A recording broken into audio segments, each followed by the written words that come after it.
पदवीधर मतदारसंघाचे महाविकास आघाडीचे उमेदवार रमेश कीर यांच्या प्रचारार्थ पनवेलमध्ये महाविकास आघाडीच्या कार्यकर्ते आणि पदाधिकाऱ्यांची प्रचार सभा दणक्यात पार पडली। यावेळी काँग्रेसचे प्रदेशाध्यक्ष आमदार नाना पटोले, शेकापचे आमदार जयंत पाटील, विजय कदम, नसीम शेख यांसह आदी मान्यवर तेथे उपस्थित होते। यावेळी मार्गदर्शन करताना पटोले यांनी विरोधी उमेदवाराला धूळ चारण्यासाठी सज्ज व्हा असे आवाहन केले, तर जयंत पाटील म्हणाले, कोकण पदवीधर मतदारसंघात महाविकास आघाडीचे वर्चस्व दाखवून द्या। शिवाय यावेळी उमेदवार रमेश कीर यांनी देखील महायुतीच्या उमेदवारावर सडकून टीका केली। बद्दल कृतज्ञता व्यक्त करतो, कारण एकमुखाने ही निवडणूक मला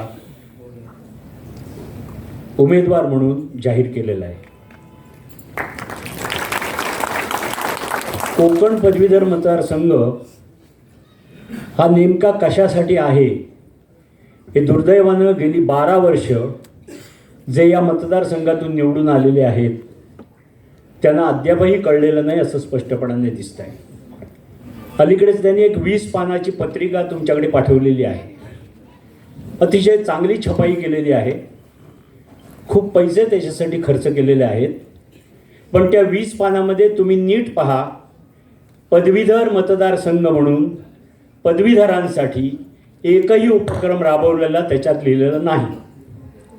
तात्पर्य असं आहे की आम्ही ही जी निवडणूक लढतो आहोत ती फक्त पदवीधरांचे प्रश्न सोडवण्यासाठी, पदवीधरांना न्याय देण्यासाठी, पदवीधरांना उपयोग येण्यासाठी या आमचा पहिला उद्देश आहे। म्हणजे नेमकं काय आहे तर पदवीधरांना शासकीय नोकरी मिळण्यासाठी प्रयत्नशील असणं, स्थानिक जे प्रकल्प होतात त्या प्रकल्पांमध्ये पदवीधरांचा समावेश आग्रहाने करण्यासाठी प्रयत्न करणं। तिसरी गोष्ट, हे जे पदवीधर आहेत यांच्यासाठी जी जिल्हा उद्योग केंद्र आहेत त्या उद्योग केंद्रांना भेटी देणं, तिथे चौकशी करणं की या जिल्ह्यातल्या या वर्षी किती पदवीधरांना तुम्ही नोकरी देऊ शकलात त्याची चौकशी करणं। आणि सगळ्यात महत्त्वाचं म्हणजे जी जुनी पेन्शन आहे त्या जुन्या पेन्शनसाठी आग्रही राहणं हा देखील आमचा एक पहिला महत्त्वाचा उद्देश असेल। टाइम्स डिजिटलला लाईक करा, सबस्क्राईब करा, शेअर करा आणि बेल आयकॉन दाबायला विसरू नका। पाहत रहा टाइम्स डिजिटल।